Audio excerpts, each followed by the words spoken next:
तो hello guys, चलिए हम लोग बिना टाइम वेस्ट किए अपना क्वेश्चन स्टार्ट करते हैं। आइए क्वेश्चन बताइए। The resistance of a resistor is reduce to half of its initial value.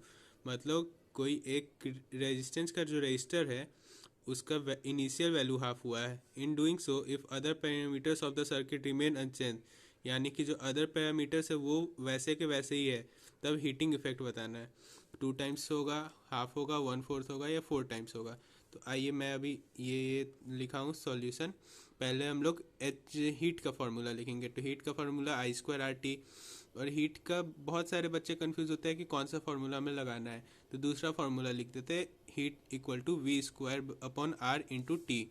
तो ये फार्मूला कैसे है ये यहाँ पे हम समझा रहे हैं। तो हीट बराबर होता है I²RT। आई को हम लोग V/R का होल स्क्वायर इंटू RT लिख सकते हैं।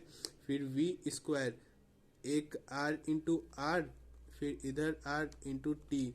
तो एक R से एक R कट किया तो V²/R इंटू टी। तो यही फॉर्मूला है हमारा दूसरा वाला।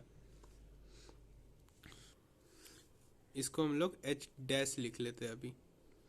चलिए, पहला formula H equal to I²RT। अब इसमें हमारा क्या हुआ है, इसमें हमारा जो रेजिस्टेंस है वो हाफ हुआ है। तो इस फॉर्मूला को हम लोग यहाँ पर याद रखेंगे। चलिए, H डैश बराबर V²/R। तो R हुआ है हमारा हाफ, तो R/2 कर देंगे इंटू टी। कन्फ्यूज थोड़ा भी नहीं होना है। अब इक्वल टू, अब 2 इसका ऊपर जाएगा तो 2V²/R इंटू टी। अब ये 2V²/R इंटू टी आ गया, तो हम लोग 2 को बाहर निकाल लेते हैं। तो V²/R इंटू टी कर दिया हमने, ये कर दिया।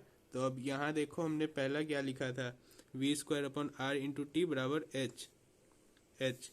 तो यहाँ हम निकाल रहे हैं तो इसका 2H आ जाएगा, और H डैश का वैल्यू 2H आ गया। तो हीट हमारा कितना हो गया, हीट हमारा दोगुना हो गया। तो यहाँ पे हो जाएगा ऑप्शन नंबर फर्स्ट, 2 टाइम्स। मिलते हैं नेक्स्ट वीडियो में। चैनल को सब्सक्राइब कर दीजिएगा।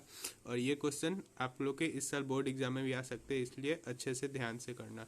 और किसी को कोई भी क्वेश्चन डाउट हो तो वो कमेंट में कर सकते हैं। Bye bye.